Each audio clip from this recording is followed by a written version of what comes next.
या संदर्भातली जी प्रेस आहे ती आमचे किरण पावसकर साहेब हे 3:30ला घेणार आहेत, त्याच्यामुळे त्या संदर्भात मी बोलत नाही. इतर जे विषय आज विश्वप्रवक्त्यांनी मांडलेले आहेत त्या संदर्भात बोलणं मी माझं कर्तव्य समजतो. पहिली गोष्ट म्हणजे मुंबईच्या संदर्भात त्यांनी जे विधान केलं ते एवढं चुकीचं आहे की 26ला मुंबई ज्या वेळेला पाण्यामध्ये बुडली त्यावेळेला त्यांची सत्ता ही मुंबई महापालिकेमध्ये होती आणि त्यावेळेला काय काय घडलं हा सगळा इतिहास आहे. गेल्या 3 दिवसामध्ये 30 दिवसा एवढा पाऊस झाला. म्हणजे ऑगस्ट महिन्यामध्ये जेवढा पाऊस 30 दिवसामध्ये होतो तेवढा 3 दिवसामध्ये झाला. आणि त्यावेळेला जवळजवळ आपण बघितलं तर 525 पंप रेग्युलर साईजचे, 6 मोठी पंपिंग स्टेशन आणि 10 मिनी पंपिंग स्टेशन ही कार्यरत होती. नाहीतर 26 तारीख सारखा अनर्थ मुंबईवर आला असता. एवढं मोठा रेनफॉल हा मुंबईमध्ये झालेला आहे. आणि त्याच्यामुळे लक्षात घेतलं पाहिजे की केवळ एकनाथ शिंदे साहेबांना म्हणायचं की ते छत्री घेऊन फिरत होते. ते छत्री घेऊन फिरत होते, छत्रीमध्ये फक्त तुमचे डोकं भिजत नाही, बाकी संपूर्ण कपडे भिजतात एवढा मोठा पाऊस होता. म्हणजे जसं ते त्या ठिकाणी चढून गेलेले होते तो डोंगर इरसालवाडीचा, तसं ते मुंबईच्या पाणी भरलेल्या प्रत्येक भागामध्ये फिरत होते. त्याचं कौतुक करायचं की त्याच्याबद्दल कुठेतरी कुत्सितपणे बोलायचं याचा विचार निश्चितपणे केला गेला पाहिजे. आणि मुंबईच्या जनतेने माझी काळजी कोण घेतं हे मुंबईच्या जनतेने ठरवलेलं आहे.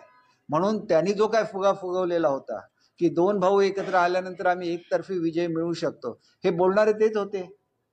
आज ते म्हणतात की मला रिझल्ट माहिती नाही. म्हणजे त्यांची बोलती बंद कोणी केली तर ती मुंबईच्या जनतेने केली. असं काय बिलकुल नसतं की तुमचा एक सुद्धा मनुष्य नाही का. एका काळी कामगार सेनेचे 100% सदस्य हे बेस्ट कोऑपरेटिव्ह सोसायटीमध्ये निवडून येत होते. आज 0 होतात. याचा अर्थ काय आहे की बाळासाहेबांचा विचार हा शिंदे साहेबांच्या बरोबर राहिला आणि त्याचं प्रतीक हे इलेक्शन आहे. आणि म्हणून जो निर्णय आदरणीय मुख्यमंत्री महोदयांनी घेतलेला होता की ही निवडणूक लढवायची आणि त्याच्यासाठी त्यांनी जी स्ट्रॅटेजी केली ती 100% यशस्वी झाली असं मला वाटतं. आणि बुडत्या जहाजामध्ये खरं तर जायचं नसतं, परंतु राजसाहेबांनी निर्णय घेतला बुडत्या जहाजामध्ये जाण्याचा. त्यांनी आज सुद्धा ह्याच्यापासून धडा घ्यावा आणि मूळ शिवसेनेबरोबर यावा असं मला एक त्यांचा चाहता म्हणून वाटतं. बाकी निर्णय काय घ्यावा त्यांचा प्रश्न आहे. परंतु जे काय वातावरण निर्मिती झाली त्या पार्श्वभूमीवर एकतरी सीट निवडून यायला पाहिजे होती. परंतु लोकांचा तो मूड नाही आहे. लोकांना चांगले झालेले रस्ते दिसतात, त्यांना चांगलं झालेलं सौंदर्यीकरण दिसतं, त्यांना चांगले झालेल्या त्या ठिकाणी ब्रिजेस दिसतात, मुंबईमध्ये झालेली प्रगती दिसते. 26 जून एवढा पाऊस 3 दिवसात पडून सुद्धा, 26 जुलै एवढा पाऊस 3 दिवसात पडून सुद्धा मुंबई त्या मनाने सुखरूप राहिली. याच्यामागे काहीतरी कष्ट आहेत हे सुद्धा लक्षात घेतलं पाहिजे. त्यामुळे निसर्गावर कोणाचं मर्यादा नाही, परंतु काम 100% मुंबई महापालिकेने केलेलं आहे. तसंच ज्या वेळेला आपली मोनोरेल त्या ठिकाणी थोडीशी कलंडली, ही कलंडली हा अपघात आहे. परंतु ज्यादा लोक बसणार, आज विश्वप्रवक्ते म्हणत होते की ज्यादा लोक का बसवायला दिली, लोकांना कोण थांबवू शकतं का. मुंबईचं जीवनच हे ट्रेनवर अवलंबून आहे. ज्यावेळेला हार्बर लाईन बंद पडली त्यावेळेला लोक कुठेतरी जाणारच, मग त्यांना तुम्ही अडवू शकत नाही. शेवटी ही मुंबईची जनता आहे, त्यांना वेळेवर कामावर जायचं असतं. हे सगळं लक्षात घेता अपघात होताना लोकांना असं वाटतं की आता अर्ध्या तासामध्ये सुरू होईल म्हणून कोणी कळवलेलं नव्हतं. ज्या क्षणी BMCला फोन गेले त्याच्यानंतर साधारण 45 मिनिटांमध्ये सगळी यंत्रणा त्या ठिकाणी हजर झालेली होती. त्या ठिकाणी हा जो अपघात घडला त्याच्या ठिकाणी खाली रेग्युलर रेल्वेचे रूळ सुद्धा होते. म्हणजे ते सगळी मॅनेजमेंट करून आपल्याला एक गोष्ट मला मुद्दाम सांगायची आहे की मुंबई महापालिकेचे 2 AMC म्हणजे स्वतः अश्विनी जोशी आणि आमचे दुसरे AMC अमित सैनी आणि अश्विनी जोशी मॅडम दोघंही स्पॉटवर अवलंबून होते. आणि तो दरवाजा उघडला ते जे ॲडिशनल चीफ फायर ऑफिसर आहेत हे परब साहेब स्वतःवर चढले होते आणि स्वतः त्यांनी दरवाजा उघडला. ह्याला मुंबईचं स्पिरिट म्हणतात. अडचणी खूप येतात, अपघात खूप येतात, पण मुंबईचं स्पिरिट कुठे थांबत नाही. मुंबई चालत राहते, मुंबई धावत राहते आणि मुंबईकर लगेच एकत्र येतात, एकामेकाला मदत करतात आणि हे करत असताना त्यांचं नेतृत्व छत्री घेऊन त्या ठिकाणी फिरणारे एकनाथ शिंदेच करू शकतात, दुसरं कोण करू शकत नाही. हे मला मुद्दाम विश्व प्रवक्त्यांना सांगायचं आहे. आज सकाळी बोलती बंद का झाली? मला रिझल्ट माहिती नाही, मला रिझल्ट माहिती नाही असं का म्हणायचं? आणि रिझल्ट ज्याला बाहेर यायला लागले त्याला म्हणायचं की ही छोटी इलेक्शन आहे. वातावरण तुम्हीच निर्माण केलं ना. एखादी युनिव्हर्सिटीची इलेक्शन जिंकली तर तुम्ही लगेच त्याचा केवढा मोठा भाऊ करता, केवढ्या मोठ्या मिरवणुका काढता. मग ही तर निवडणूक अशी होती की ज्याच्यामध्ये जनरल व्होटर होते. बीएसटी मध्ये काम करणारा कर्मचारी हा आजपर्यंत बाळासाहेबांच्या नेतृत्वाखाली काम करत राहिला आणि त्याच्यामुळे कामगार सेनेच्या निमित्ताने बाळासाहेबांनी एक नेतृत्व दिलं मराठी माणसांना. आज मराठी भाषेच्या नावाने राजकारण चाललेलं आहे. मला मी पूर्वी सुद्धा बोललो, आज सुद्धा पुन्हा एकदा जाहीरपणे बोलतो की मी स्वतः या खात्याचा मंत्री होतो मराठी भाषेचा. सर्वाधिक काळ काम हे आमच्या काळामध्ये झालेलं आहे. मराठी भाषेला जो दर्जा मिळाला क्लासिकल लँग्वेजचा, हा दर्जा आमच्या काळात मिळालेला आहे. मराठी भाषेला जे धोरण जाहीर झालं हे आमच्या काळात झालेलं आहे. मराठी भाषा भवन जे एवढं भव्य उभं राहतंय मुंबईमध्ये, हे आमच्या काळामध्ये उभं राहतंय. आणि म्हणून एकच गोष्ट सांगायची आहे की मराठी आणि हिंदीवरून जो वाद निर्माण केला जातो हा पूर्णपणे बेबुनियाद आहे. मी मुद्दाम हिंदी शब्द वापरतो की ह्याला कुठलाही अर्थ नाही आहे. 1971 सालापासून 5वी, 6वी आणि 7वीला हिंदी भाषा कंपल्सरी होती. मग 71 सालापासून आजपर्यंत कधी त्याच्यावर आंदोलनं झाली नाहीत. बाळासाहेब स्वतः मुंबईमध्ये होते, त्यांना जर ह्याच्यामध्ये काय ऑब्जेक्शनेबल वाटलं असतं तर त्यांनी स्वतः आंदोलन करायला लावलं असतं. परंतु 5वी, 6वी, 7वी मधून हिंदी भाषेचं आरक्षण किंवा त्या ठिकाणी असलेलं कंपल्शन का काढलं गेलं? तर 6वी पासून मुलांना चॉईस राहणार आहे की त्यांनी कुठल्याही भारतामधल्या 9 भाषा किंवा आंतरराष्ट्रीय भारतातल्या 12 भाषा आणि आंतरराष्ट्रीय 9 भाषापैकी कुठल्याही भाषेमध्ये ते चॉईस करू शकतात. आपली मुलं हुशार झाली पाहिजेत. आपली मुलं भारताच्या ज्या परीक्षा होतात सेंट्रल गव्हर्नमेंटच्या त्याच्यामध्ये टिकली पाहिजे, हा त्याच्या मागचा विचार आहे. 5वी, 6वी, 7वी मध्ये 71 सालापासून कंपल्सरी आहे आणि आता 3री, 4थी, 5वीला कंपल्सरी केली तर त्याच्यामध्ये राजकारण करायचं. 3री, 4थी, 5वीलाच ते आहे, 1ली, 2रीला कुठलीही पुस्तकं दिलेली नाही आहेत. फक्त ओळख करायची. जसे इंग्रजी भाषेची ओळख होते तशी हिंदी भाषेची ओळख सुद्धा झाली पाहिजे, कारण उद्या त्यांना त्यांचं करिअर बनवायचं आहे. हे सेंट्रल गव्हर्नमेंटच्या ज्या परीक्षा होतात त्याच्यामध्ये करिअर बनवायचं आहे. त्याच्यामध्ये फक्त काय UPSCची इलेक्शन हे होत नाही परीक्षा, त्याच्यामध्ये रेल्वे बोर्डाच्या परीक्षा होतात, रिझर्व्ह बँकेच्या परीक्षा होतात, सगळ्या परीक्षा हिंदीमध्ये असतात. मग आमच्या मराठी माणसांनी मागे पडायचं का? त्यांना नोकऱ्या नको का? हा मुळात प्रश्न आहे. त्याच्यामुळे राजकारण करायचं ते कुठे करायचं याच्या सुद्धा मर्यादा आखून दिल्या गेल्या पाहिजेत. आता त्याच्यावर मुख्यमंत्री महोदयांनी कमिटी नेमली, त्याच्यावर मला याच्यावर जास्त काय बोलायचं नाही. फक्त एकच सांगायचं आहे की राजसाहेब जी काय आंदोलनं करतात ही मनापासून करतात. कदाचित त्यांच्यापर्यंत ही वस्तुस्थिती पोचवायला मध्ये आम्ही कमी पडलो असू, परंतु आज सुद्धा सांगतो की त्यांनी पुन्हा एकदा पुनर्विचार करावा आणि बुडत्या होडीमध्ये जाऊ नये. ही बुडती होडी आहे, ही सोनिया गांधींच्या नेतृत्वाखाली बुडणारी होडी आहे आणि ती 100% बुडणार. बिहारमध्ये सुद्धा बुडणार. विनाकारण काहीतरी सांगत राहायचं आणि विश्वप्रवक्त्यांनी काहीतरी बोलत राहायचं आणि महाराष्ट्रातल्या जनतेने ते ऐकायचं. त्यांना नाही आवडलं तरी कंपल्सरी ऐकायला लागतं, कारण तो भोंगा असतो. त्याच्यामुळे तो भोंगा हा बंद होणारा भोंगा नाही. आणि त्याच्यामुळे आमच्या नेत्याची जी बदनामी त्यांनी चालवलेली आहे त्यांनी ताबडतोब थांबवावी. उगाच विनाकारण आरोप खोटे करायचे आणि खोटं बोला पण रेटून बोला, असे आरोप ते आमचे उपमुख्यमंत्री एकनाथ शिंदे साहेबांवर करतायत. त्यांनी 10 वेळा विचार करावा की आज सगळा कार्यकर्त्यांचा ओघा हा एकनाथ शिंदे साहेबांकडे आहे आणि त्याच्यामुळे त्यांनी या भानगडीमध्ये पडू नये असं मला वाटतं. महाराष्ट्राचे राज्यपाल ज्यावेळेला राष्ट्रपती पदासाठी उभे राहतात त्याला अख्ख्या महाराष्ट्राला त्याचा अभिमान असला पाहिजे.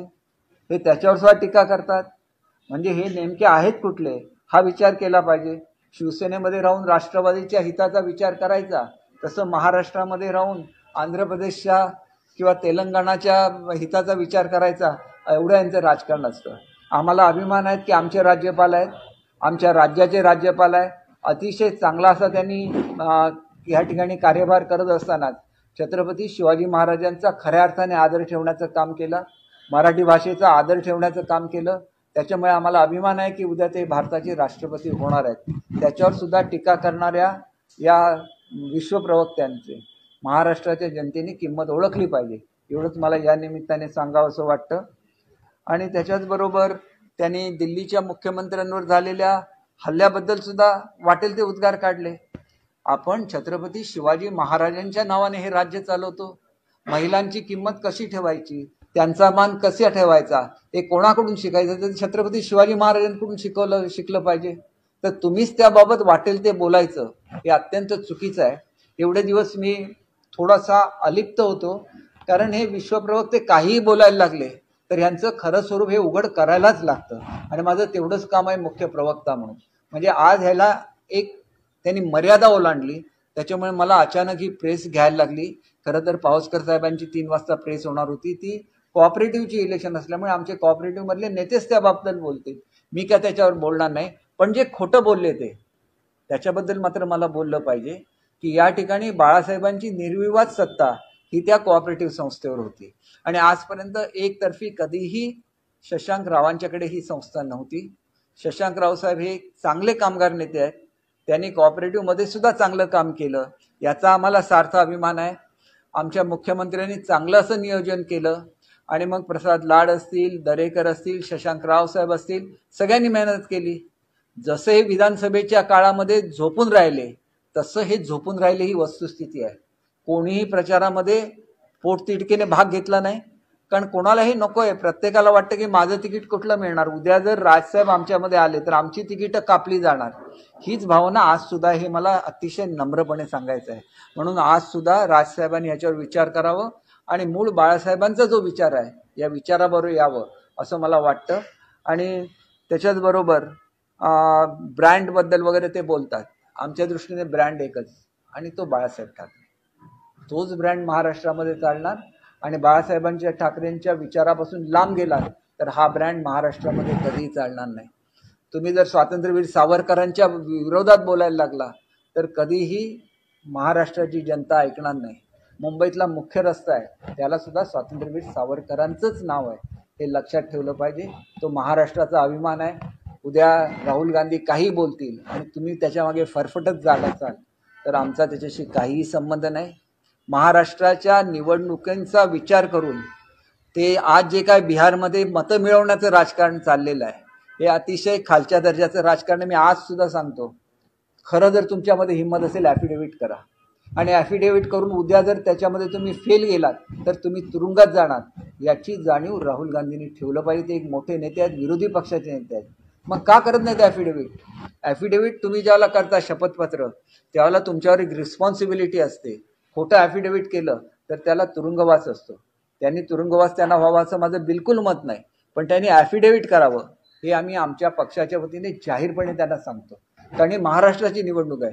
तुम्ही महाराष्ट्राच्या निवडणुकीबद्दल बोलताय तर महाराष्ट्राच्या जनतेने तुम्हाला तुमची जागा दाखवून दिलेली आहे. कर्नाटकमध्ये विजय झाला त्यावेळेला तेच इलेक्शन कमिशन होतं, त्यावेळेला तुम्हाला इलेक्शन कमिशन वाईट वाटलं नाही. आज का वाईट वाटतं? लोकसभेमध्ये तुमच्या किती जागा होत्या, आता किती निवडून आल्या, त्यावेळेला तुम्हाला इलेक्शन कमिशन वाईट वाटलं नाही. आज इलेक्शन कमिशन वाईट का वाटतंय? ती एक कॉन्स्टिट्युशनल ऑथॉरिटी आहे, त्याचा मान सुद्धा ठेवला गेला पाहिजे.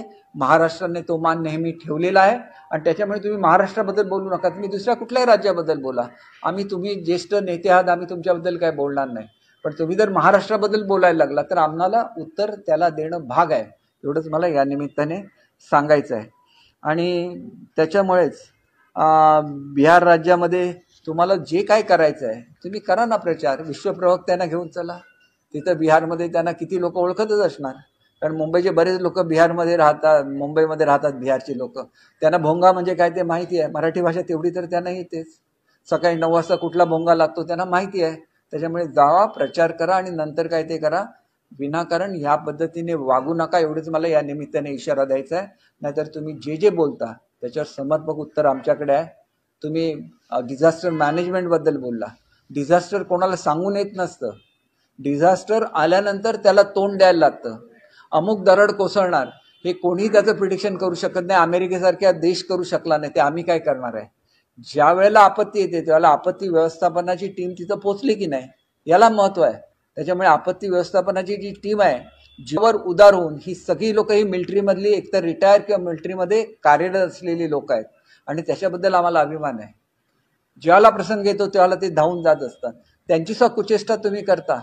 म्हणजे कुचेष्टा करत असताना आपल्या नेत्याला मात्र घरात बसले तर ते प्लॅनिंग करायला बसले आणि छत्री घेऊन जो मनुष्य मदतीला जातो त्याची कुचेष्टा करायची आणि घरामध्ये जे लपून बसले त्यांच्याकडून काय गफलत झाली या संदर्भात चौकशी निश्चितपणे होईल आणि मुख्यमंत्री महोदयांनी तशी घोषणा होईल आणि मुख्यमंत्री महोदयांनी तशी घोषणा केलेली आहे. उपमुख्यमंत्री महोदयांचं तेच म्हणणं आहे टेक्निकल लोकांनी हे कळवायला पाहिजे होतं, त्याच्याऐवजी लोकांनी कळवलं तर इथं कुठेतरी थोडंफार होईना कुठेतरी दुर्लक्ष झालेलं आहे आणि ज्यादा लोक का बसली गेली याची सुद्धा चौकशी होईल. ज्यावेळेला चौकशी होईल तेव्हा त्याची सुद्धा होईल, कारण जी कलंडली ती ज्यादा लोड झाल्यामुळे कलंडलेली आहे आणि त्याच्यामुळे मला असं वाटतं की पुढच्या काळामध्ये एकंदरीत मोनोरेलला ज्या वेळेला आपण मदतीला जातो त्याला ही उंचावर असलेली रेल्वे आहे आणि त्याला आजूबाजूला उतरायला सुद्धा जागा नसते, कारण ती मोनोरेल असल्यामुळे त्याला मध्ये फक्त एक पिलर आहे. आपण तेच जर मेट्रोचं बघितलं तर मेट्रोला निदान शेजारी ट्रेनप्रमाणे जागा असते, त्याच्यामुळे लोक आदांतरी राहत नाहीत. तर याचा विचार करून काहीतरी पुढच्या काळामध्ये केलं गेलं पाहिजे आणि तो निर्णय शासन निश्चितपणे घेईल. थँक्यू. आभारी. पालिका प्रशासनाने मिठी नदी साफ करण्याचा जो दावा केला होता की मोठा पाऊस झाला तर पाणी साचणार कोरडा परिसराच्या भागामध्ये पूर्ण पाणी बाहेर आलं. मी आताच आपल्याला सांगितलं की 30 दिवसामध्ये जेवढा पाऊस होतो तेवढा पाऊस 3 दिवसामध्ये झाला. म्हणजे त्या मनाने मागच्या वेळेला मिठीने केवढं रौद्र स्वरूप घेतलं होतं तुम्ही बघा, त्या मनाने तुम्हाला त्याचं कंपॅरिझन करायला लागेल, कारण एवढे पंप चालू होते एवढं सगळं चालू होतं म्हणून अजून आपला एक मोठं पंपिंग स्टेशन अंधेरीचं जे आहे मोगरा ते अजून सुरू व्हायचं आहे. ते झाल्यानंतर अंधेरीला जे पाणी चोकअप होतं ते सुद्धा दूर होईल. त्याला काही तांत्रिक मुद्दे आहेत. मी सुद्धा मुंबईचा पालकमंत्री म्हणून काम केलेलं आहे, त्याच्यामुळे मी तुम्हाला सांगतो की आम्ही लोक ताबडतोब धाव घेतो. आम्ही तिथं मुख्यमंत्री गेले, कंट्रोल रूमला गेले, तिथून त्यांनी पाहणी केली. एकनाथ शिंदे साहेब स्वतः फील्डवर उतरले. एवढ्या ॲक्टिव्हली तुम्ही का नाही काम करू शकत? तुम्ही का नाही आतापर्यंत केलं? म्हणून एवढा मोठा पाऊस येऊन सुद्धा जेवढी इमर्जन्सी व्हायला पाहिजे होती तेवढी मुंबईमध्ये झाली नाही. कंपॅरेटिव्हली नुकसान 100% झालं किंवा पाणी 100% साठलं, पण पावसाचं प्रमाण सुद्धा तुम्ही लक्षात घ्या की केवळ 3 दिवसामध्ये 500 इंचापेक्षा जास्त पाऊस, म्हणजे ऑगस्ट महिन्यामध्ये जेवढा पूर्ण 30 दिवसामध्ये होतं एवढा पाऊस 3 दिवसामध्ये झालेला आहे. हाच पाऊस जर पूर्वीच्या सारखा झाला असता तर मिठी नदीने पूर्ण मुंबई म्हणजे मुंबईचं एक सबर कॅप्चर केलं असतं. एवढा मोठा तो पाऊस होता.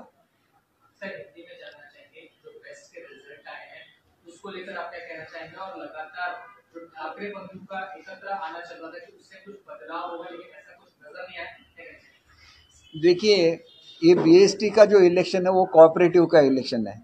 इसके बारे में ज़्यादा जानकारी हमारे किरण पावस्कर जी जो हमारे कोऑपरेटिव विंग के चेयरमैन हैं वो आपको देंगे.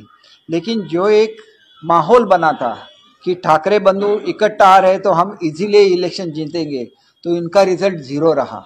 तो मेरा ऐसा कहना है कि राज साहब को अपने पॉलिसी के बारे में सोचना चाहिए. उबाटा एक नौका जो डूब रही है उस नौका में उनको नहीं जाना चाहिए.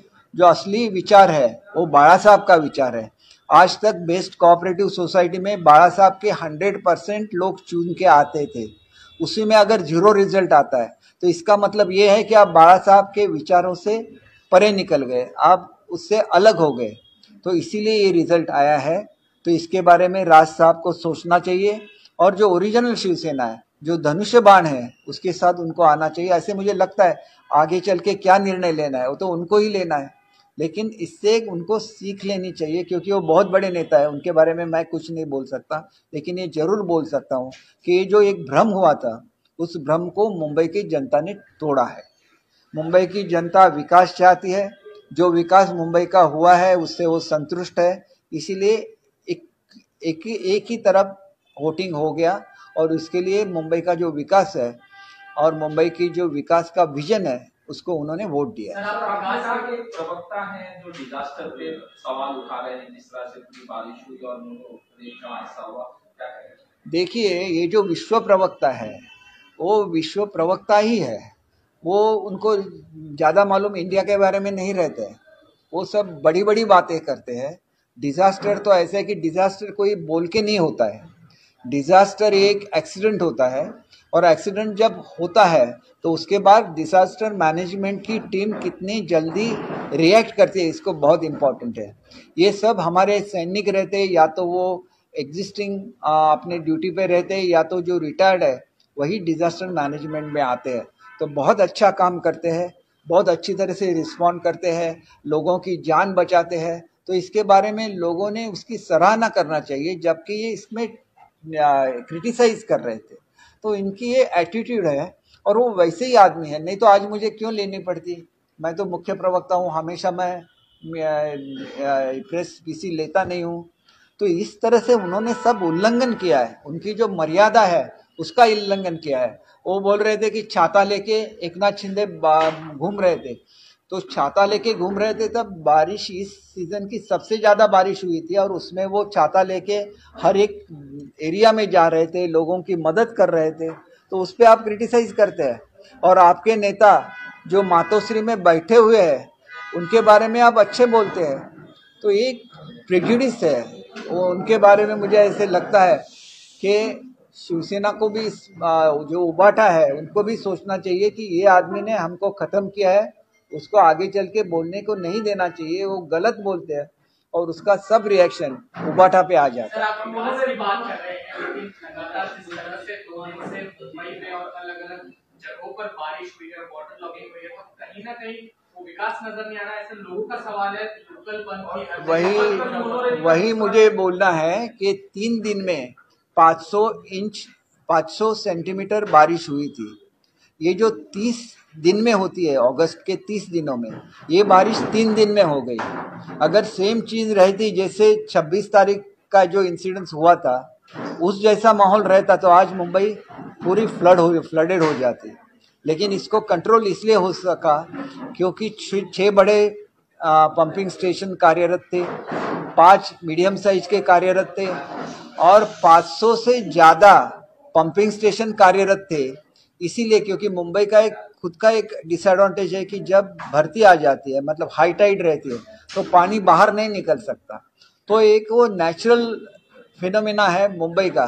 लेकिन इतनी बारिश होने के बावजूद भी उसको कंट्रोल कर सकी महापालिका, यही उसका ये है। नहीं तो देखिए पूरा मीठी नदी का पानी पूरा मुंबई में भर जाता, लेकिन ये हुआ नहीं क्योंकि पंपिंग चल रहा था। इतना बड़े से हो गया, इसीलिए 500 इंच बारिश होने के बावजूद भी मुंबई पूरी तरह से डूबी नहीं। कुछ जो लो लाइंग इलाके हैं उसमें जरूर पानी भर गया, लेकिन उसके बावजूद भी आगे चल के और एक पंपिंग स्टेशन हमारा कार्यरत होने वाला है, जो मोगरा उसको सब स्टेशन बोलते हैं, जो अंधेरी में है। वो अगर कार्यरत हो जाएगा तो अंधेरी में जो फ्लडिंग होता है वो भी खत्म हो जाएगा। तो मोनोरेल को लेकर जिस तरह से सवाल उठाया क्या करें? देखिए, एक तो ऐसे है कि उनका कहना था कि ज़्यादा लोगों को बस अंदर बैठने के लिए किसने अलाउ किया। ये तो मुंबई है, मुंबई का जो जीवन है वो तो लोकल ट्रेन पे ही डिपेंडेंट है, और लोकल ट्रेन बंद हो गई इसी लोग मोनोरेल पे चढ़ गए। नहीं तो मोनोरेल तो बिलो कैपेसिटी ही चलती है हमेशा, तो इसीलिए उसमें बैठ गए, और वो ज़्यादा वजन हो गया तो इसीलिए वो टिल्ट हो गई। लेकिन इसके बारे में भी सोचना चाहिए। दूसरी चीज़ ये है कि आपने मेट्रो का भी ट्रैक देखा है, मोनो का भी ट्रैक देखा है। मोनो पे एक सेंटर कॉलम रहता है जिसपे ये ट्रेन चलती है, तो लोगों को बाहर उतरने का स्कोप नहीं है। और देखिए, इसमें भी एक चीज़ मैं बोलना चाहूँगा कि हमारे दोनों एडिशनल कमिश्नर, वो अश्विनी जोशी जी है या तो वो अमित सैनी जी है, वो खुद साइट पे थे, उन्होंने खुद इंस्पेक्शन किया। जो दरवाज़ा बंद था तो हमारे जो एडिशनल चीफ है फायर ब्रिगेड के, उन्होंने खुद जाके वो दरवाज़ा खोला। तो ये एक मुंबई का समर्पित मुंबई की भावना है। जो हो गया वो गलत है, इसके बारे में कोई भी सवाल नहीं है। लेकिन ऐसी जब इंसिडेंट्स होती है तो आगे चल के क्या करना चाहिए, इसके बारे में एक गाइडलाइन आपको मिलती है। तो इसके बारे में हम अवश्य बात करेंगे, और जगह जगह पे एटलीस्ट लोगों को बाहर निकलने के लिए कुछ प्लेटफॉर्म वगैरह होना चाहिए, जैसे मेट्रो में है। ऐसी कुछ व्यवस्था हो जाए तो मुझे ऐसे लगता है कि आगे चल के लोगों का सफोकेशन नहीं होगा। Thank you very much. या संदर्भातली जी प्रेस आहे ती आमचे किरण पावसकर साहेब हे 3:30ला घेणार आहेत, त्याच्यामुळे त्या संदर्भात मी बोलत नाही। इतर जे विषय आज विश्व प्रवक्त्यांनी मांडलेले आहेत त्या संदर्भात बोलणं मी माझं कर्तव्य समजतो. पहिली गोष्ट म्हणजे मुंबईच्या संदर्भात त्यांनी जे विधान केलं ते एवढं चुकीचं आहे की 26ला मुंबई ज्या वेळेला पाण्यामध्ये बुडली त्यावेळेला त्यांची सत्ता ही मुंबई महापालिकेमध्ये होती आणि त्यावेळेला काय काय घडलं हा सगळा इतिहास आहे. गेल्या 3 दिवसामध्ये 30 दिवसा एवढा पाऊस झाला. म्हणजे ऑगस्ट महिन्यामध्ये जेवढा पाऊस 30 दिवसामध्ये होतो तेवढा 3 दिवसामध्ये झाला आणि त्यावेळेला जवळजवळ आपण बघितलं तर 525 पंप रेग्युलर साईजचे, 6 मोठी पंपिंग स्टेशन आणि 10 मिनी पंपिंग स्टेशन ही कार्यरत होती. नाहीतर 26 तारीखसारखा अनर्थ मुंबईवर आला असता. एवढं मोठा रेनफॉल हा मुंबईमध्ये झालेला आहे आणि त्याच्यामुळे लक्षात घेतलं पाहिजे की केवळ एकनाथ शिंदे साहेबांना म्हणायचं की ते छत्री घेऊन फिरत होते. ते छत्री घेऊन फिरत होते, छत्रीमध्ये फक्त तुमचं डोकं भिजत नाही, बाकी संपूर्ण कपडे भिजतात एवढा मोठा पाऊस होता. म्हणजे जसं ते त्या ठिकाणी चढून गेलेले होते तो डोंगर इरसालवाडीचा, तसं ते मुंबईच्या पाणी भरलेल्या प्रत्येक भागामध्ये फिरत होते. त्याचं कौतुक करायचं की त्याच्याबद्दल कुठेतरी कुत्सितपणे बोलायचं याचा विचार निश्चितपणे केला गेला पाहिजे. आणि मुंबईच्या जनतेने माझी काळजी कोण घेतं हे मुंबईच्या जनतेने ठरवलेलं आहे. म्हणून त्यांनी जो काय फुगा फुगवलेला होता की 2 भाऊ एकत्र आल्यानंतर आम्ही एकतर्फी विजय मिळवू शकतो, हे बोलणारे तेच होते. आज ते म्हणतात की मला रिझल्ट माहिती नाही. म्हणजे त्यांची बोलती बंद कोणी केली तर ती मुंबईच्या जनतेने केली. असं काय बिलकुल नसतं की तुमचा एक सुद्धा मनुष्य नाही का. एका काळी कामगार सेनेचे 100% सदस्य हे बेस्ट कोऑपरेटिव्ह सोसायटीमध्ये निवडून येत होते. आज 0 होतात. याचा अर्थ काय आहे की बाळासाहेबांचा विचार हा शिंदे साहेबांच्या बरोबर राहिला आणि त्याचं प्रतीक हे इलेक्शन आहे. आणि म्हणून जो निर्णय आदरणीय मुख्यमंत्री महोदयांनी घेतलेला होता की ही निवडणूक लढवायची आणि त्याच्यासाठी त्यांनी जी स्ट्रॅटेजी केली ती 100% यशस्वी झाली असं मला वाटतं. आणि बुडत्या जहाजामध्ये खरं तर जायचं नसतं, परंतु राजसाहेबांनी निर्णय घेतला बुडत्या जहाजामध्ये जाण्याचा. त्यांनी आज सुद्धा याच्यापासून धडा घ्यावा आणि मूळ शिवसेनेबरोबर यावं असं मला एक त्यांचा चाहता म्हणून वाटतं. बाकी निर्णय काय घ्यावा हा त्यांचा प्रश्न आहे. परंतु जे काय वातावरण निर्मिती झाली त्या पार्श्वभूमीवर एक तरी सीट निवडून यायला पाहिजे होती, परंतु लोकांचा तो मूड नाही आहे. लोकांना चांगले झालेले रस्ते दिसतात, त्यांना चांगलं झालेलं सौंदर्यीकरण दिसतं, त्यांना चांगले झालेल्या त्या ठिकाणी ब्रिजेस दिसतात, मुंबईमध्ये झालेली प्रगती दिसते. 26 जून एवढा पाऊस 3 दिवसात पडून सुद्धा, 26 जुलै एवढा पाऊस 3 दिवसात पडून सुद्धा मुंबई त्या मनाने सुखरूप राहिली. याच्यामागे काहीतरी कष्ट आहेत हे सुद्धा लक्षात घेतलं पाहिजे. त्यामुळे निसर्गावर कोणाचं मर्यादा नाही, परंतु काम 100% मुंबई महापालिकेने केलेलं आहे. तसंच ज्या वेळेला आपली मोनोरेल त्या ठिकाणी थोडीशी कलंडली, ही कलंडली हा अपघात आहे, परंतु जादा लोक बसणार. आज विश्वप्रवक्ते म्हणत होते की जादा लोक का बसवायला दिली, लोकांना कोण थांबवू शकतं का. मुंबईचं जीवनच हे ट्रेनवर अवलंबून आहे. ज्यावेळेला हार्बर लाईन बंद पडली त्यावेळेला लोक कुठेतरी जाणारच, मग त्यांना तुम्ही अडवू शकत नाही. शेवटी ही मुंबईची जनता आहे, त्यांना वेळेवर कामावर जायचं असतं.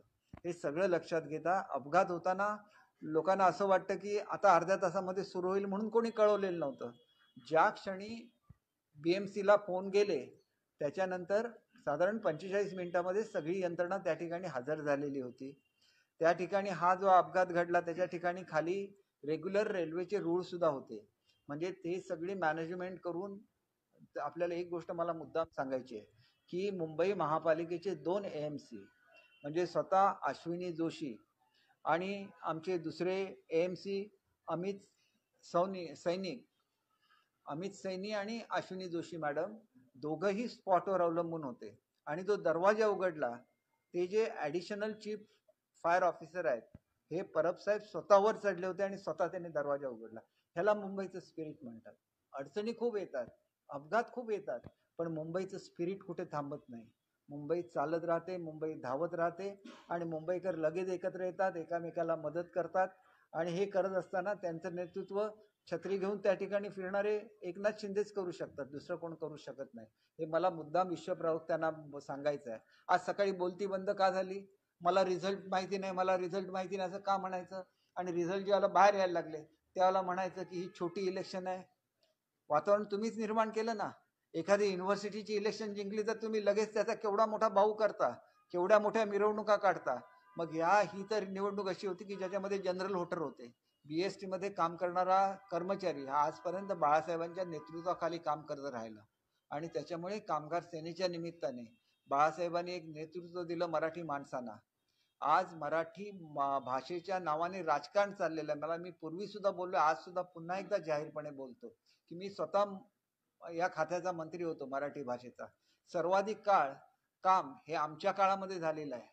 मराठी भाषेला जो दर्जा मिळाला क्लासिकल लँग्वेजचा, हा दर्जा आमच्या काळात मिळालेला आहे. मराठी भाषेला जे धोरण जाहीर झालं हे आमच्या काळात झालेलं आहे.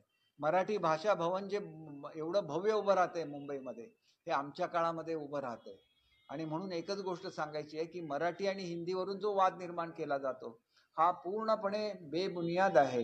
मी मुद्दाम हिंदी शब्द वापरतो की ह्याला कुठलाही अर्थ नाही आहे. 1971 सालापासून 5वी, 6वी आणि 7वीला हिंदी भाषा कंपल्सरी होती. मग 71 सालापासून आजपर्यंत कधी त्याच्यावर आंदोलनं झाली नाहीत. बाळासाहेब स्वतः मुंबईमध्ये होते, त्यांना जर ह्याच्यामध्ये काय ऑब्जेक्शनेबल वाटलं असतं तर त्यांनी स्वतः आंदोलन करायला लावलं असतं. परंतु 5वी, 6वी, 7वी मधून हिंदी भाषेचं आरक्षण किंवा त्या ठिकाणी असलेलं कंपल्शन का काढलं गेलं, तर 6वी पासून मुलांना चॉईस राहणार आहे की त्यांनी कुठल्याही भारतामधल्या 9 भाषा किंवा आंतरराष्ट्रीय भारतातल्या 12 भाषा आणि आंतरराष्ट्रीय 9 भाषापैकी कुठल्याही भाषेमध्ये ते चॉईस करू शकतात.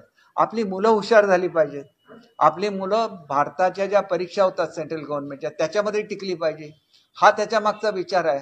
5वी, 6वी, 7वी मध्ये 71 सालापासून कंपल्सरी आहे आणि आता 3री, 4थी, 5वीला कंपल्सरी केली तर त्याच्यामध्ये राजकारण करायचं. 3री, 4थी, 5वीलाच ते आहे. 1ली, 2रीला कुठलीही पुस्तकं दिलेली नाही आहेत. फक्त ओळख करायची. जसे इंग्रजी भाषेची ओळख होते तशी हिंदी भाषेची ओळख सुद्धा झाली पाहिजे, कारण उद्या त्यांना त्यांचं करिअर बनवायचं आहे. हे सेंट्रल गव्हर्नमेंटच्या ज्या परीक्षा होतात त्याच्यामध्ये करिअर बनवायचं आहे. त्याच्यामध्ये फक्त काय UPSCची इलेक्शन हे होत नाही परीक्षा, त्याच्यामध्ये रेल्वे बोर्डाच्या परीक्षा होतात, रिझर्व्ह बँकेच्या परीक्षा होतात, सगळ्या परीक्षा हिंदीमध्ये असतात. मग आमच्या मराठी माणसांनी मागे पडायचं का? त्यांना नोकऱ्या नको का? हा मुळात प्रश्न आहे. त्याच्यामुळे राजकारण करायचं ते कुठे करायचं याच्या सुद्धा मर्यादा आखून दिल्या गेल्या पाहिजेत. आता त्याच्यावर मुख्यमंत्री महोदयांनी कमिटी नेमली, त्याच्यावर मला याच्यावर जास्त काय बोलायचं नाही. फक्त एकच सांगायचं आहे की राजसाहेब जी काय आंदोलनं करतात ही मनापासून करतात. कदाचित त्यांच्यापर्यंत ही वस्तुस्थिती पोचवायला मध्ये आम्ही कमी पडलो असू, परंतु आज सुद्धा सांगतो की त्यांनी पुन्हा एकदा पुनर्विचार करावा आणि बुडत्या होडीमध्ये जाऊ नये. ही बुडती होडी आहे, ही सोनिया गांधींच्या नेतृत्वाखाली बुडणारी होडी आहे आणि ती 100% बुडणार. बिहारमध्ये सुद्धा बुडणार. विनाकारण काहीतरी सांगत राहायचं आणि विश्वप्रवक्त्यांनी काहीतरी बोलत राहायचं आणि महाराष्ट्रातल्या जनतेने ते ऐकायचं. त्यांना नाही आवडलं तरी कंपल्सरी ऐकायला लागतं, कारण तो भोंगा असतो. त्याच्यामुळे तो भोंगा हा बंद होणारा भोंगा नाही. आणि त्याच्यामुळे आमच्या नेत्याची जी बदनामी त्यांनी चालवलेली आहे त्यांनी ताबडतोब थांबवावी. उगाच विनाकारण आरोप खोटे करायचे आणि खोटं बोला पण रेटून बोला, असे आरोप ते आमचे उपमुख्यमंत्री एकनाथ शिंदे साहेबांवर करतायत. त्यांनी 10 वेळा विचार करावा की आज सगळ्या कार्यकर्त्यांचा ओघा हा एकनाथ शिंदे साहेबांकडे आहे आणि त्याच्यामुळे त्यांनी या भानगडीमध्ये पडू नये असं मला वाटतं. महाराष्ट्राचे राज्यपाल ज्यावेळेला राष्ट्रपती पदासाठी उभे राहतात त्याला अख्ख्या महाराष्ट्राला त्याचा अभिमान असला पाहिजे. हे त्याच्यावर सुद्धा टीका करतात, म्हणजे हे नेमके आहेत कुठले हा विचार केला पाहिजे. शिवसेनेमध्ये राहून राष्ट्रवादीच्या हिताचा विचार करायचा, तसं महाराष्ट्रामध्ये राहून आंध्र प्रदेशच्या किंवा तेलंगणाच्या हिताचा विचार करायचा, एवढं यांचं राजकारण असतं. आम्हाला अभिमान आहे की आमचे राज्यपाल आहेत, आमच्या राज्याचे राज्यपाल आहे. अतिशय चांगला असा त्यांनी या ठिकाणी कार्यभार करत असताना छत्रपती शिवाजी महाराजांचा खऱ्या अर्थाने आदर ठेवण्याचं काम केलं, मराठी भाषेचा आदर ठेवण्याचं काम केलं. त्याच्यामुळे आम्हाला अभिमान आहे की उद्या ते भारताचे राष्ट्रपती होणार आहेत. त्याच्यावर सुद्धा टीका करणाऱ्या या विश्वप्रवक्त्यांचे महाराष्ट्राच्या जनतेने किंमत ओळखली पाहिजे, एवढंच मला या निमित्ताने सांगावं असं वाटतं. आणि त्याच्याचबरोबर त्यांनी दिल्लीच्या मुख्यमंत्र्यांवर झालेल्या हल्ल्याबद्दल सुद्धा वाटेल ते उद्गार काढले. आपण छत्रपती शिवाजी महाराजांच्या नावाने हे राज्य चालवतो, महिलांची किंमत कशी ठेवायची, त्यांचा मान कसा ठेवायचा हे कोणाकडून शिकायचं, तर छत्रपती शिवाजी महाराजांकडून शिकलं पाहिजे. तर तुम्हीच त्याबाबत वाटेल ते बोलायचं हे अत्यंत चुकीचं आहे. एवढे दिवस मी थोडासा अलिप्त होतो, कारण हे विश्वप्रवक्ते काहीही बोलायला लागले तर ह्यांचं खरं स्वरूप हे उघड करायलाच लागतं, आणि माझं तेवढंच काम आहे मुख्य प्रवक्ता म्हणून. म्हणजे आज ह्याला एक त्यांनी मर्यादा ओलांडली, त्याच्यामुळे मला अचानक ही प्रेस घ्यायला लागली. खरं तर पावसकर साहेबांची 3 वाजता प्रेस होणार होती, ती कोऑपरेटिव्हची इलेक्शन असल्यामुळे आमचे कोऑपरेटिव्ह मधले नेतेच त्याबाबत बोलतील, मी काय त्याच्यावर बोलणार नाही. पण जे खोटं बोलले ते त्याच्याबद्दल मात्र मला बोललं पाहिजे की या ठिकाणी बाळासाहेबांची निर्विवाद सत्ता ही त्या कोऑपरेटिव्ह संस्थेवर होती, आणि आजपर्यंत एकतर्फी कधीही शशांक रावांच्याकडे ही संस्था नव्हती.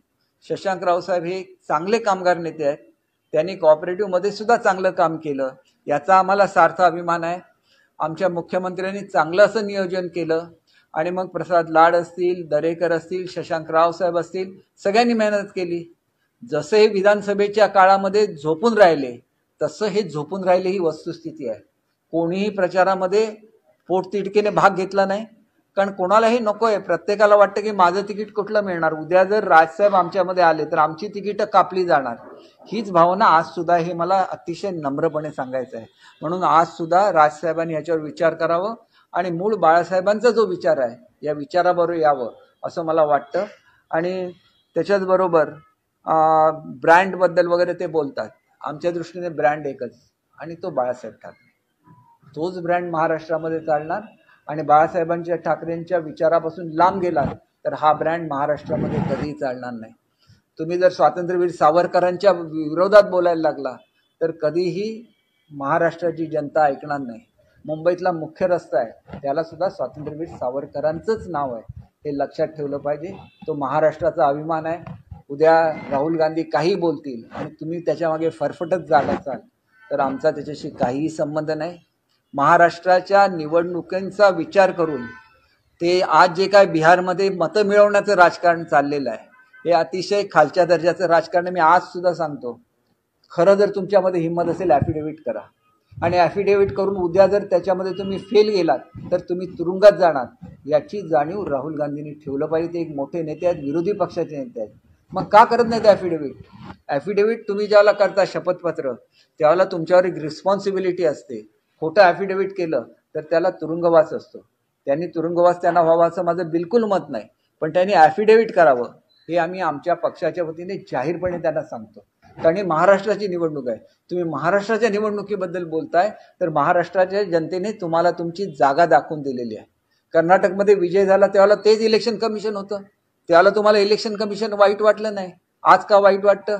लोकसभेमध्ये तुमच्या किती जागा होत्या, आता किती निवडून आल्या, त्यावेळेला तुम्हाला इलेक्शन कमिशन वाईट वाटलं नाही. आज इलेक्शन कमिशन वाईट का वाटतंय? ती एक कॉन्स्टिट्युशनल ऑथॉरिटी आहे, त्याचा मान सुद्धा ठेवला गेला पाहिजे. महाराष्ट्राने तो मान नेहमी ठेवलेला आहे, आणि त्याच्यामुळे तुम्ही महाराष्ट्राबद्दल बोलू नका, तुम्ही दुसऱ्या कुठल्याही राज्याबद्दल बोला. तुम्ही ज्येष्ठ नेते आहात, आम्ही तुमच्याबद्दल काय बोलणार नाही, पण तुम्ही जर महाराष्ट्राबद्दल बोलायला लागला तर आम्हाला उत्तर त्याला देणं भाग आहे. एवढंच मला या निमित्ताने सांगायचं आहे. आणि त्याच्यामुळेच बिहार राज्यामध्ये तुम्हाला जे काय करायचं आहे तुम्ही करा ना प्रचार. विश्वप्रवक्त्यांना घेऊन चला, तिथं बिहारमध्ये त्यांना किती लोक ओळखतच असणार, कारण मुंबईचे बरेच लोक बिहारमध्ये राहतात, मुंबईमध्ये राहतात बिहारची लोक. त्यांना भोंगा म्हणजे काय ते माहिती आहे, मराठी भाषा तेवढी तर त्यांना येतेच. सकाळी 9 वाजता कुठला भोंगा लागतो त्यांना माहिती आहे. त्याच्यामुळे जावा, प्रचार करा, आणि नंतर काय ते करा. विनाकारण ह्या पद्धतीने वागू नका, एवढंच मला या निमित्ताने इशारा द्यायचा आहे. नाहीतर तुम्ही जे जे बोलता त्याच्यावर समर्पक उत्तर आमच्याकडे आहे. तुम्ही डिझास्टर मॅनेजमेंटबद्दल बोलला, डिझास्टर कोणाला सांगून येत नसतं. डिझास्टर आल्यानंतर त्याला तोंड द्यायला लागतं. अमुक दरड कोसळणार हे कोणीही त्याचं प्रिडिक्शन करू शकत नाही. अमेरिकेसारख्या देश करू शकला नाही, ते आम्ही काय करणार आहे? ज्या वेळेला आपत्ती येते त्यावेळेला आपत्ती व्यवस्थापनाची टीम तिथं पोहोचली की नाही याला महत्त्व आहे. त्याच्यामुळे आपत्ती व्यवस्थापनाची जी टीम आहे जीवावर उदार होऊन, ही सगळी लोक ही मिलिटरीमधली एकतर रिटायर किंवा मिलिटरीमध्ये कार्यरत असलेली लोक आहेत, आणि त्याच्याबद्दल आम्हाला अभिमान आहे. ज्याला प्रसंग येतो त्यावेळेला ते धावून जात असतात. त्यांची सुद्धा कुचेष्टा तुम्ही करता. म्हणजे कुचेष्टा करत असताना आपल्या नेत्याला मात्र घरात बसले तर ते प्लॅनिंग करायला बसले, आणि छत्री घेऊन जो मनुष्य मदतीला जातो त्याची कुचेष्टा करायची, आणि घरामध्ये जे लपून बसले त्यांच्याबद्दल कौतुक करायचं. हीच यांची नीती आहे. ही याच्या पुढे सक्सेसफुल होणार नाही. येणाऱ्या निवडणुकांमध्ये विजय आमचाच आहे आणि ह्या भोंग्यामुळे तो बदलणार नाही, एवढं मी ठामपणे सांगतो. केसरकर साहेब, तुम्ही मोनोरेलचा विषय घेतला. काल सुद्धा जो मोठा आनंद आहे तो होता टळलेला आहे. प्रवाशांनी आरोप केलेला होता की आतमध्ये जे त्यांचा स्टाफ होता तो अनएज्युकेटेड होता. चौकशीची मागणी केलेली आहे, मात्र जवळपास 582 जे आहेत ते संपूर्ण जे प्रवासी आहेत ते घाबरलेले होते आणि जे ऑपरेशन त्यांना मिळालं ते सुद्धा लेट पोहोचल्याचा सुद्धा आरोप. एक गोष्ट मी माझ्या मुलाखतीच्या सुरुवातीलाच सांगितलं की आपण सर्वसाधारणपणे ट्रेन एखादी थांबली तर आपल्याला असं वाटतं की ही अर्ध्या तासानंतर सुरू होणार आहे, कारण मुंबईचं एक शिस्त ठरलेली आहे की काही तांत्रिक बिघाड झाला तरी अर्ध्या तासामध्ये तो दुरुस्त होतो आणि पुढे ट्रेन वगैरे चालू होतात. त्या अपेक्षेने लोक थांबली. त्याच्यामुळे मी कमिशनर साहेबांशी बोललो. त्यांना आलेला मुळातच मेसेज हा लेट आलेला होता, कारण तोपर्यंत लोकांना जाणीव झाली नव्हती की हे कुठला तरी मेजर बिघाड झाला, हे जाणीव झाली नसती. निश्चितपणे तुम्ही सांगता ही जी टेक्निकल लोक आहेत मोनोरेलची त्यांच्याकडून काय गफलत झाली या संदर्भात चौकशी निश्चितपणे होईल आणि मुख्यमंत्री महोदयांनी तशी घोषणा केलेली आहे. उपमुख्यमंत्री महोदयांचं तेच म्हणणं आहे, टेक्निकल लोकांनी हे कळवायला पाहिजे होतं, त्याच्याऐवजी लोकांनी कळवलं तर इथं कुठेतरी थोडंफार होईना कुठेतरी दुर्लक्ष झालेलं आहे आणि ज्यादा लोक का बसली गेली याची सुद्धा चौकशी होईल. ज्यावेळेला चौकशी होईल तेव्हा त्याची सुद्धा होईल, कारण जी कलंडली ती ज्यादा लोड झाल्यामुळे कलंडलेली आहे आणि त्याच्यामुळे मला असं वाटतं की पुढच्या काळामध्ये एकंदरीत मोनोरेलला ज्या वेळेला आपण मदतीला जातो त्यावेळेला ही उंचावर असलेली रेल्वे आहे आणि त्याला आजूबाजूला उतरायला सुद्धा जागा नसते, कारण ती मोनोरेल असल्यामुळे त्याला मध्ये फक्त एक पिलर आहे. आपण तेच जर मेट्रोचं बघितलं तर मेट्रोला निदान शेजारी ट्रेनप्रमाणे जागा असते, त्याच्यामुळे लोक आदांतरी राहत नाहीत. तर याचा विचार करून काहीतरी पुढच्या काळामध्ये केलं गेलं पाहिजे आणि तो निर्णय शासन निश्चितपणे घेईल. थँक्यू. आभारी. पालिका प्रशासनाने मिठी नदी साफ करण्याचा जो दावा केला होता की मोठा पाऊस झाला तर पाणी युनायटेड साचणार, कुर्ला परिसराच्या भागामध्ये पूर्ण पाणी बाहेर आलं. आपण मी आताच आपल्याला सांगितलं की 30 दिवसामध्ये जेवढा पाऊस होतो तेवढा पाऊस 3 दिवसामध्ये झाला. म्हणजे त्या मनाने मागच्या वेळेला मिठीने केवढं रौद्र स्वरूप घेतलं होतं तुम्ही बघा, त्या मनाने तुम्हाला त्याचं कंपॅरिझन करायला लागेल, कारण एवढे पंप चालू होते, एवढं सगळं चालू होतं. म्हणून अजून आपला एक मोठं पंपिंग स्टेशन अंधेरीचं जे आहे मोगरा ते अजून सुरू व्हायचं आहे. ते झाल्यानंतर अंधेरीला जे पाणी चोकअप होतं ते सुद्धा दूर होईल. त्याला काही तांत्रिक मुद्दे आहेत. मी सुद्धा मुंबईचा पालकमंत्री म्हणून काम केलेलं आहे, त्याच्यामुळे मी तुम्हाला सांगतो की आम्ही लोक ताबडतोब धाव घेतो. आम्ही तिथं मुख्यमंत्री गेले, कंट्रोल रूमला गेले, तिथून त्यांनी पाहणी केली. एकनाथ शिंदे साहेब स्वतः फील्डवर उतरले. एवढ्या ॲक्टिव्हली तुम्ही का नाही काम करू शकत? तुम्ही का नाही आतापर्यंत केलं? म्हणून एवढा मोठा पाऊस येऊन सुद्धा जेवढी इमर्जन्सी व्हायला पाहिजे होती तेवढी मुंबईमध्ये झाली नाही. कंपॅरेटिव्हली नुकसान 100% झालं किंवा पाणी 100% साठलं, पण पावसाचं प्रमाणसुद्धा तुम्ही लक्षात घ्या की केवळ 3 दिवसामध्ये 500 इंचापेक्षा जास्त पाऊस, म्हणजे ऑगस्ट महिन्यामध्ये जेवढा पूर्ण 30 दिवसामध्ये होतं एवढा पाऊस 3 दिवसामध्ये झालेला आहे. हाच पाऊस जर पूर्वीच्या सारखा झाला असता तर मिठी नदीने पूर्ण मुंबई म्हणजे मुंबईचं एक सभर कॅप्चर केलं असतं. एवढा मोठा तो पाऊस होता. उसको लेकर आप क्या कहना चाहेंगे? और लगातार जो ठाकरे बंधु का एकत्र आना चल रहा था कि उससे कुछ बदलाव होगा, लेकिन ऐसा कुछ नजर नहीं आया. देखिए, ये बीएसटी का जो इलेक्शन है वो कोऑपरेटिव का इलेक्शन है. इसके बारे में ज़्यादा जानकारी हमारे किरण पावस्कर जी जो हमारे कोऑपरेटिव विंग के चेयरमैन हैं वो आपको देंगे. लेकिन जो एक माहौल बना था कि ठाकरे बंधु इकट्ठा आ रहे तो हम इजीली इलेक्शन जीतेंगे, तो इनका रिजल्ट 0 रहा. तो मेरा ऐसा कहना है कि राज साहब को अपने पॉलिसी के बारे में सोचना चाहिए. उबाटा एक नौका जो डूब रही है उस नौका में उनको नहीं जाना चाहिए. जो असली विचार है वो बाळा साहब का विचार है. आज तक बेस्ट कोऑपरेटिव सोसाइटी में बाळा साहब के 100% लोग चुन के आते थे. उसी में अगर 0 रिजल्ट आता है तो इसका मतलब ये है कि आप बाळा साहब के विचारों से परे निकल गए, आप उससे अलग हो गए. तो इसीलिए ये रिजल्ट आया है. तो इसके बारे में राज साहब को सोचना चाहिए और जो ओरिजिनल शिवसेना है, जो धनुष्य बाण है, उसके साथ उनको आना चाहिए. ऐसे मुझे लगता है आगे चल के क्या निर्णय लेना है वो तो उनको ही लेना है. लेकिन इससे उनको सीख लेनी चाहिए, क्योंकि वो बहुत बड़े नेता है, उनके बारे में मैं कुछ नहीं बोल सकता, लेकिन ये जरूर बोल सकता हूँ कि ये जो एक भ्रम हुआ था, उस भ्रम को मुंबई की जनता ने तोड़ा है। मुंबई की जनता विकास चाहती है, जो विकास मुंबई का हुआ है उससे वो संतुष्ट है, इसीलिए एक ही तरफ वोटिंग हो गया, और इसके लिए मुंबई का जो विकास है और मुंबई की जो विकास का विजन है उसको उन्होंने वोट दिया। सर, आप प्रकाश के प्रवक्ता हैं जो डिजास्टर पे सवाल उठा रहे हैं, जिस तरह से पूरी बारिश हुई और प्रदेश का हिस्सा हुआ, क्या कहेंगे? देखिए, ये जो विश्व प्रवक्ता है वो विश्व प्रवक्ता ही है, वो उनको ज़्यादा मालूम इंडिया के बारे में नहीं रहते हैं, वो सब बड़ी बड़ी बातें करते हैं। डिज़ास्टर तो ऐसे है कि डिज़ास्टर कोई बोल के नहीं होता है, डिज़ास्टर एक एक्सीडेंट होता है, और एक्सीडेंट जब होता है तो उसके बाद डिज़ास्टर मैनेजमेंट की टीम कितनी जल्दी रिएक्ट करती है, इसको बहुत इम्पोर्टेंट है। ये सब हमारे सैनिक रहते हैं, या तो वो एग्जिस्टिंग अपने ड्यूटी पे रहते हैं, या तो जो रिटायर्ड है वही डिज़ास्टर मैनेजमेंट में आते हैं, तो बहुत अच्छा काम करते हैं, बहुत अच्छी तरह से रिस्पॉन्ड करते हैं, लोगों की जान बचाते हैं। तो इसके बारे में लोगों ने उसकी सराहना करना चाहिए, जबकि ये इसमें क्रिटिसाइज कर रहे थे। तो इनकी ये एटीट्यूड है, और वो वैसे ही आदमी है, नहीं तो आज मुझे क्यों लेनी पड़ती, मैं तो मुख्य प्रवक्ता हूँ, हमेशा मैं प्रेस पीसी लेता नहीं हूँ। तो इस तरह से उन्होंने सब उल्लंघन किया है, उनकी जो मर्यादा है उसका उल्लंघन किया है। वो बोल रहे थे कि छाता लेके एकनाथ शिंदे घूम रहे थे, तो छाता लेके घूम रहे थे, तब बारिश इस सीजन की सबसे ज़्यादा बारिश हुई थी, और उसमें वो छाता लेके हर एक एरिया में जा रहे थे, लोगों की मदद कर रहे थे, तो उस पर आप क्रिटिसाइज करते हैं।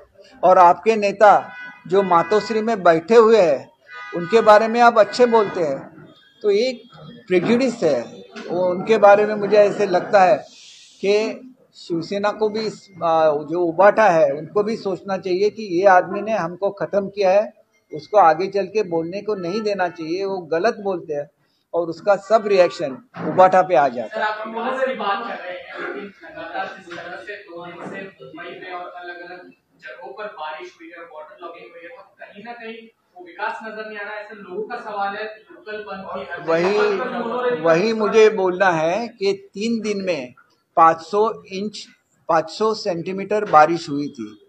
ये जो 30 दिन में होती है, अगस्त के 30 दिनों में, ये बारिश 3 दिन में हो गई। अगर सेम चीज़ रहती जैसे 26 तारीख का जो इंसिडेंस हुआ था, उस जैसा माहौल रहता तो आज मुंबई पूरी फ्लडेड हो जाती।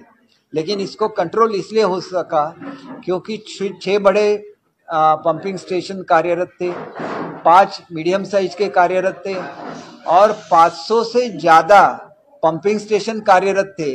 इसीलिए क्योंकि मुंबई का एक खुद का एक डिसएडवांटेज है कि जब भरती आ जाती है, मतलब हाई टाइड रहती है, तो पानी बाहर नहीं निकल सकता। तो एक वो नेचुरल फिनोमेना है मुंबई का, लेकिन इतनी बारिश होने के बावजूद भी उसको कंट्रोल कर सकी महापालिका, यही उसका ये है। नहीं तो देखिए पूरा मीठी नदी का पानी पूरा मुंबई में भर जाता, लेकिन ये हुआ नहीं क्योंकि पंपिंग चल रहा था, इतना बड़े से हो गया। इसीलिए 500 इंच बारिश होने के बावजूद भी मुंबई पूरी तरह से डूबी नहीं। कुछ जो लो लाइंग इलाके हैं उसमें ज़रूर पानी भर गया, लेकिन उसके बावजूद भी आगे चल के और एक पंपिंग स्टेशन हमारा कार्यरत होने वाला है, जो मोगरा उसको सब स्टेशन बोलते हैं, जो अंधेरी में है। वो अगर कार्यरत हो जाएगा तो अंधेरी में जो फ्लडिंग होता है वो भी खत्म हो जाएगा। तो मोनोरेल को लेकर जिस तरह से सवाल उठाया, देखिए, एक तो ऐसे है कि उनका कहना था कि ज़्यादा लोगों को बस अंदर बैठने के लिए किसने अलाउ किया। ये तो मुंबई है, मुंबई का जो जीवन है वो तो लोकल ट्रेन पे ही डिपेंडेंट है, और लोकल ट्रेन बंद हो गई इसी लोग मोनोरेल पे चढ़ गए, नहीं तो मोनोरेल तो बिलो कैपेसिटी ही चलती है हमेशा, तो इसीलिए उसमें बैठ गए, और वो ज़्यादा वजन हो गया तो इसीलिए वो टिल्ट हो गई। लेकिन इसके बारे में भी सोचना चाहिए। दूसरी चीज़ ये है कि आपने मेट्रो का भी ट्रैक देखा है, मोनो का भी ट्रैक देखा है। मोनो पे एक सेंटर कॉलम रहता है जिस पे ये ट्रेन चलती है, तो लोगों को बाहर उतरने का स्कोप नहीं है। और देखिए, इसमें भी एक चीज़ मैं बोलना चाहूँगा कि हमारे दोनों एडिशनल कमिश्नर, वो अश्विनी जोशी जी है या तो वो अमित सैनी जी है, वो खुद साइट पे थे, उन्होंने खुद इंस्पेक्शन किया। जो दरवाज़ा बंद था तो हमारे जो एडिशनल चीफ है फायर ब्रिगेड के, उन्होंने खुद जाके वो दरवाज़ा खोला। तो ये एक मुंबई का समर्पित मुंबई की भावना है। जो हो गया वो गलत है, इसके बारे में कोई भी सवाल नहीं है, लेकिन ऐसी जब इंसिडेंट्स होती है तो आगे चल के क्या करना चाहिए इसके बारे में एक गाइडलाइन आपको मिलती है। तो इसके बारे में हम अवश्य बात करेंगे और जगह जगह पे एटलीस्ट लोगों को बाहर निकलने के लिए कुछ प्लेटफॉर्म वगैरह होना चाहिए, जैसे मेट्रो में है, ऐसी कुछ व्यवस्था हो जाए तो मुझे ऐसे लगता है कि आगे चल के लोगों का सफोकेशन नहीं होगा।